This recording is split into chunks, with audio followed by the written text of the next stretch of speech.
মা কি কি কি? মা তো ভিক্ষা চাইতেছি মা। আমার তো ঘরে দিবার মতো কিছু নাই। তুমি যেটাই আছে ওটাই দাও মা। আচ্ছা, তুমি এই ভিতরেই নিয়ে নাও। না মা, এরকম দিনে আমি নেবো না, তুই এই গন্ডিটা পেরে এসে ভিক্ষাটা দাও মা। না, আমার দেবর এখান থেকে বেরিতে না বলছে। তোকে তাহলে আমি অভিশাপ দিচ্ছি, তুই ভাতার মারি কটকটি হবি। না, এরকম অভিশাপ দিবেন না সাধু বাবা। তাহলে তুই গন্ডিটার বাইরে এসে আমাকে ভিক্ষাটা দিবি। এই নে।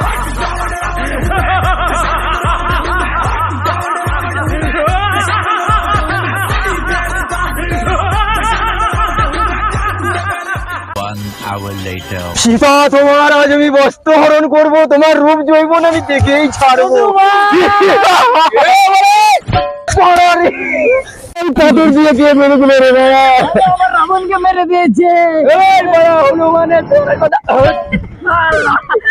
হনুমানের গলা থেকে এতদিন কেউ বাঁচতে পারে।